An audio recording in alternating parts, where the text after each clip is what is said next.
इन खबर चैनल को सब्सक्राइब करें और बेल आइकन दबाना ना भूलें। नमस्कार, मैं विद्याशंकर तिवारी हूं इंडिया न्यूज़ के डिजिटल चैनल इन खबर के लिए।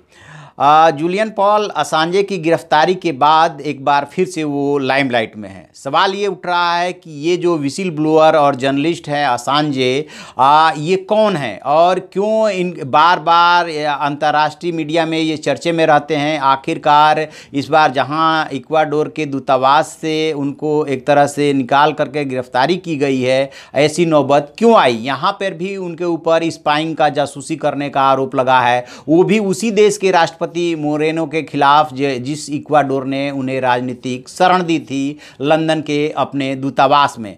इन्होंने जो बहुत बड़े बड़े खुलासे किए उसमें जो है अमेरिका और इराक युद्ध से संबंधित 4 लाख दस्तावेज थे। अमेरिकन राष्ट्रपति के चुनाव में रशियन हस्तक्षेप के आरोप लगे हैं कि इन्होंने दस्तावेज जो है दिए थे रसिया को। इसके अलावा यूरोप के भी कई पेपर लीक करने के इनके ऊपर आरोप हैं। जो रेप के आरोप भी लगे थे। तो बहुत सारे इनके ऊपर आरोप है, लेकिन अब ये सवाल उठता है कि आखिरकार कहाँ से ये दस्तावेज हासिल करते हैं, किस तरह से स्पाइंग करते हैं, ये सारी कुछ बातें हैं। तो ये है कौन असांजे, कहाँ से ये हुनर सीखा। तो दरअसल यदि असांजे के थोड़ा सा लाइफ के बारे में पीछे झांकने की कोशिश करें तो पता चलेगा कि 2010 में इन्होंने विकीलीक्स वेबसाइट की स्थापना की थी, उसे खोला था और उससे पहले ये एक तेज तर्रार कंप्यूटर प्रोग्रामर के तौर पे जाने जाते थे। उन्हें एथिकल हैकिंग का मास्टर माना जाता है। साल 2008 में इन्हें इकोनॉमिस्ट फ्रीडम ऑफ एक्सप्रेशन का अवार्ड मिला था और विकीलीक्स शुरू करने के बाद उन्हें 2010 में सैम एडम्स अवार्ड से भी नवाजा गया था।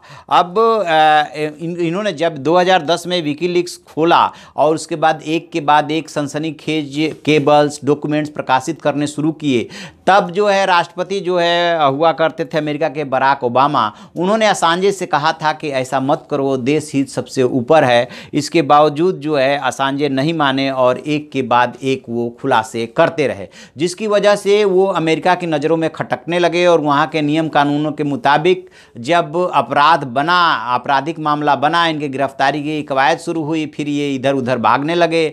फिर जो है अंततः कई देशों से होते हुए ये लंदन पहुँचे, जहाँ पे कि इक्वाडोर ने इनको राजनीतिक शरण दी अपने दूतावास में। ये इंटरनेशनल लॉ है कि किन शर्तों पे और कैसे शरण दी जाती है, उन नियमों के तहत ही इक्वाडोर ने शरण दी थी। लेकिन जब वहीं पे रह कर के इनके ऊपर फिर से जासूसी के आरोप लगे, अब जैसा कि 2 तरह की इसमें खबरें आ रही है। एक खबर ये आ रही है कि जो है इन्होंने जासूसी की वहाँ के राष्ट्रपति और वहाँ के सरकार की। दूसरी ये खबर आ रही है कि इन्होंने कोई जासूसी नहीं की, बल्कि जो वहाँ के राष्ट्रपति का जो आईएनए पेपर्स स्कैंडल था उसको जो वहाँ इन्वेस्टिगेट किया गया और उसके बाद जो मीडिया में छपा, उन्हीं सब चीज़ों को लेकर के इन्होंने ट्वीट किया, विकीलीक्स ने ट्वीट किया। उसके आधार पे बाद में इक्वाडोर ने जो है उनका राजनीतिक शरण जो है ख़त्म करने का डिसीजन ले लिया और फिर 2012 के एक मामले में जो वारंट जारी हुआ था वहाँ के वेस्टमिनिस्टर कोर्ट से, जो लंदन के, उसके आधार पर उनको गिरफ्तार कर लिया गया। तो 2 तरह की बातें हैं। अब देखते हैं आगे और इसमें क्या होता है। तो जो भी जानकारी मिलेगी हम आपको बताते रहेंगे। ऐसी खबरों के लिए आप देखते रहिए हमारा डिजिटल चैनल इन खबर।